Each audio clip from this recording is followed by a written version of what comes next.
نحمدہ ونصلی علی رسولہ الکریم اما بعد۔ محترم بزرگوں، دوستو، جیسا کہ آپ حضرات جانتے ہیں کہ رمضان المبارک کا مہینہ شروع ہو چکا ہے اور یہ رمضان المبارک کا پہلا جمعہ ہے۔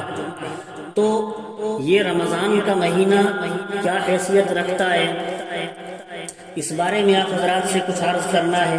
بخاری شریف کی روایت ہے، اللہ کے رسول صلی اللہ علیہ وسلم ارشاد فرماتے ہیں، اذا دخل رمضان، جب رمضان کا مہینہ داخل ہوتا ہے، فتحت ابواب الجنہ، تو جنت کے دروازے کھول دیے جاتے ہیں، وغلقت ابواب جہنم، اور جہنم کے دروازے بند کر دیے جاتے ہیں، جہنم کے دروازے بند کر دیے جاتے ہیں، وسلسلت الشیاطین، اور سرکش شیطانوں کو قید کر دیا جاتا ہے، سرکش جنات و شیاطین کو قید کر دیا جاتا ہے جو لوگوں کو بہکانے کا کام کرتے ہیں، اور اللہ کی طرف سے ایک پکارنے والا پکارتا ہے، یا باغی الخیر اقبل، اے خیر کے تلاش کرنے والے ذرا آگے کو بڑھ، نیک کام میں بڑھ چڑھ کر حصہ لے، یہ مبارک مہینہ آ گیا ہے، ویا باغی الشر اقصر، اور اے برے کاموں میں لگنے والے، برے کاموں میں لگے رہنے والے، باز آ جا،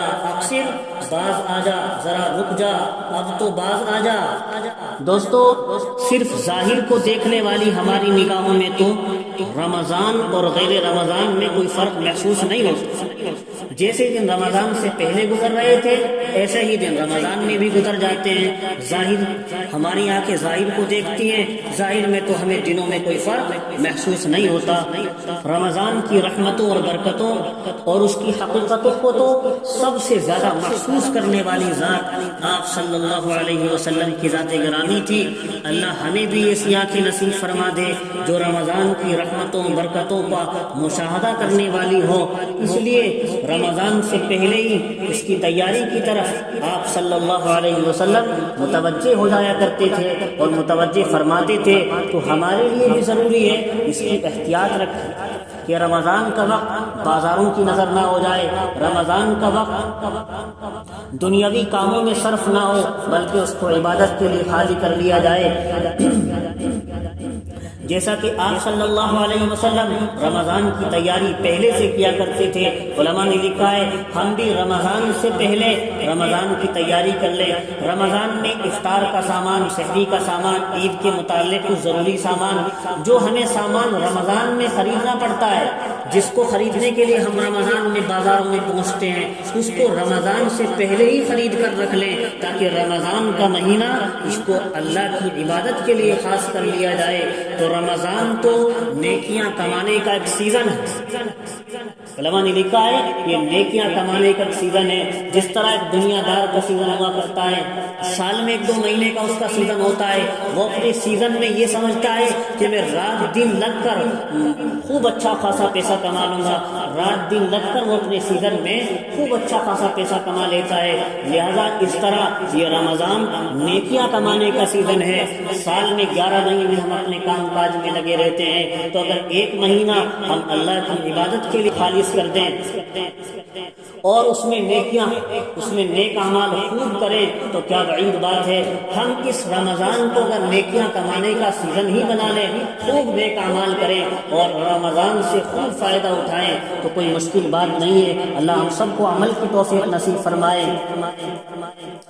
دوستو، رمضان میں نبی اکرم صلی اللہ علیہ وسلم کا شوق عبادت جو تھا وہ حد درجہ بڑھ جاتا، اور آخری ایام میں تو خاص طور سے آپ اللہ تعالیٰ کی عبادت میں مشغول ہوتے تھے۔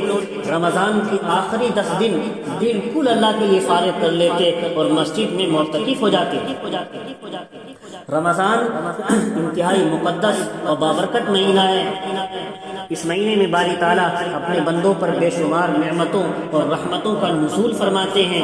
صحیح ابن خزیمہ کی روایت میں ہی ہے کہ فرض کا ثواب 70 فرضوں کے برابر ملتا ہے اور نفل کا ثواب فرضوں کے برابر ملتا ہے۔ دیکھیے اللہ کی طرف سے کیا انعام ہے۔ مثال سے سمجھیے، فجر کے 2 فرض پڑھنے پر 140 رکعت فرض پڑھنے کا ثواب ملتا ہے۔ 1 رکعت فرض کی پڑھنے سے 70 رکعت فرض پڑھنے کا ثواب ملا۔ ایک رکعت فرض کی پڑھنے پر 70 رکعات فرض پڑھنے کا ثواب ملا رمضان میں، تو اسی حساب سے فجر کے 2 فرض پڑھنے پر 140 رکعات فرض نماز پڑھنے کا ثواب ملا، اور 2 نفل کا ثواب فرض کے برابر، تو 2 نفلوں کا ثواب 2 فرضوں کے برابر ملے گا۔ دیکھیے اللہ کی طرف سے کتنے بڑے بڑے انعامات ہیں، اللہ ہمیں قدر کی توفیق دے، جو اللہ کی ایک بڑی عطا ہے دوستو۔ اس لیے رمضان المبارک کی قدر کر کے اعمال صالحہ زیادہ سے زیادہ کیا کریں۔ حدیث شریف میں یہ آیا شعبان شہری و رمضان شہر اللہ، حضور علیہ الصلوۃ والسلام ارشاد فرماتے ہیں شعبان میرا مہینہ ہے اور رمضان اللہ کا مہینہ ہے۔ صحیح ابن خزیمہ کی روایت میں ہے وہ شہر الصبر، یہ صبر کا مہینہ ہے، اس میں اللہ تعالیٰ روزے رکھوا کر صبر کی ٹریننگ بھی بندوں سے کرانا چاہتے ہیں، لوگ صبر بھی کرنا سیکھ لیں۔ آگے حضور علیہ السلام نے ارشاد فرمایا والصبر ثوابہ الجنہ، اور صبر کا ثواب تو جنت، اور آگے فرمایا وشہر المواسات، یہ لوگوں کے ساتھ غمخواری اور ہمدردی کرنے کا مہینہ ہے۔ وشہر یزاد فیہ رزق المومن، اور یہ ایسا مہینہ ہے جس میں مومن کا رزق بڑھا دیا جاتا ہے۔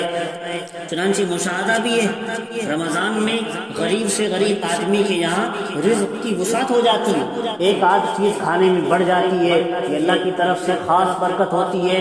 اور فرمایا وَهُوَ شَهْرٌ أَوَّلُهُ رَحْمَةٌ، اور وہ ایسا مہینہ ہے جس کے اول 10 دن رحمت کے ہیں، جس کا اول حصہ یعنی پہلے 10 دن وہ اللہ کی رحمت ہیں۔